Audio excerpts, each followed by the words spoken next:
Hi, this is Jonathan Rosenhead, the Jerusalem psychotherapist. This week's Torah and Psychology post about Pinchos is going to discuss uniqueness.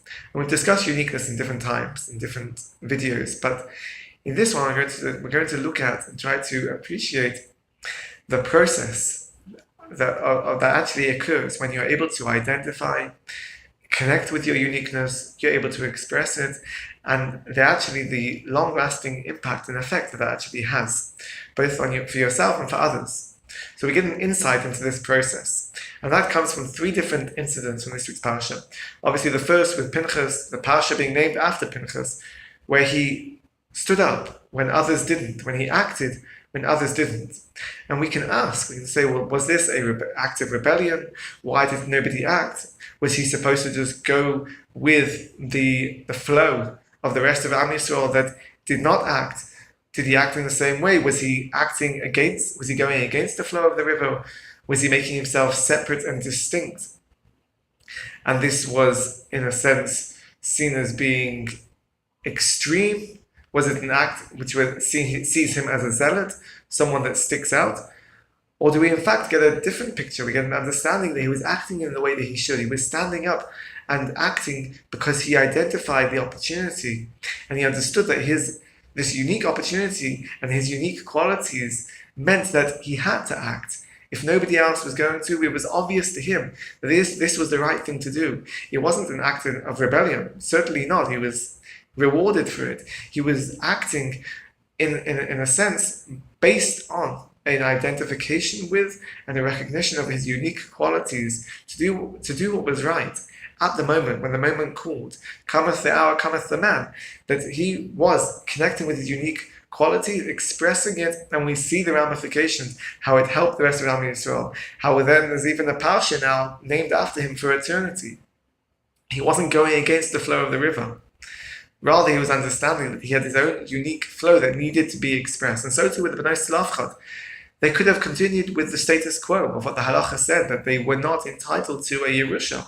But they understood, based on this situation, they understood that they had a unique opportunity, not just to self-advocate, but to understand that this was now an opportunity to question, or perhaps to bring a query to Moshe Rabbeinu, to a Kodesh Baruch Hu, about the halacha, about their opportunity, about their right for Yerusha and Eretz Yisrael. And it wasn't just about their standing up for their values, and standing up maybe for their appreciation and value for the love of Eretz Yisrael, but rather they understood that this was a time to bring a query to HaKadosh Baruch Hu, and the HaKadosh Baruch Hu said to Moshe Rabbeinu, the Bnei Salafchad are correct, and the halacha was incorporated and understood and appreciated the unique claim and situation of Bnei Salafchad that would then have ramifications for the rest of Am Yisrael.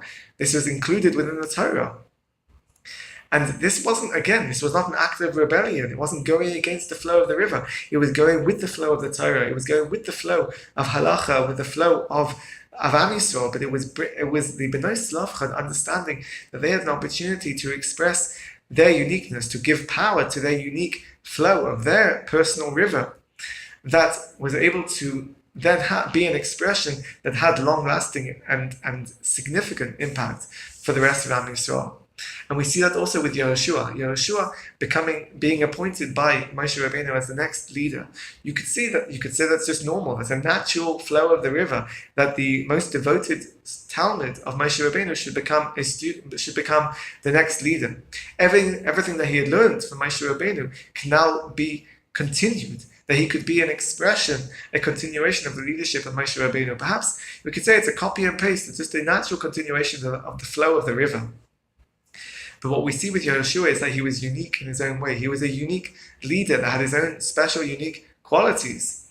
Although the Gemara says that in Baba Basra, that Moshe Rabbeinu and Yehoshua, in a sense, represent the roles of the sun and the moon. That Moshe Rabbeinu was this light, this beam, this powerful source of light that was illuminating and provided a source of direction to Am Yisrael.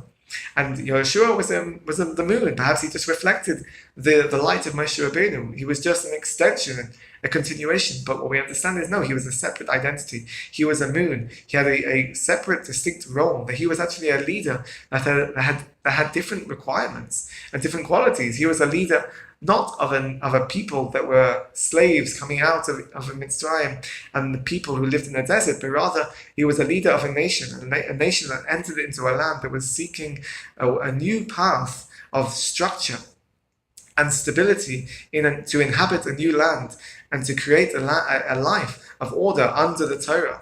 And this required a different kind of leader. This required a unique leader like Yehoshua. So what we see here in all three incidents, in all three cases in this week's Parsha, we see a flow of a river that is a natural, perhaps, continuation of the flow of the river. And it is not an act of rebellion or going against the tide or bucking the trend. It is continuing with the flow of the river. But sometimes, or it's important, when you express and identify your uniqueness, you are creating a separate parallel flow that is going in the same direction, but is separate, and sometimes the flow of the river will intersect at certain points, and sometimes it won't. But the important thing is that it is always still going in the same direction, but there is a separate, distinct, unique flow. And we see this also in therapy, in family systems, that sometimes there's the unified, strong current and flow of the family. There's the values, there's the history of the family itself, where each family member is an individual part of this flow of the river. But sometimes, and especially when I'm treating with teenagers, it's important to help a person to understand their distinct role and separate role in distinction from other family members, that they don't have to rebel, they don't have to go against the flow of the river, but they can also create their own separate, distinct, parallel flow that goes in the same direction, but that is theirs. It is their own individual flow to go in the way that the river is flowing. And this is the job of every individual, to try to understand and identify and express their uniqueness, and this can have an impact on themselves as an individual and an impact on others as well. Have a great Shabbos and keep well.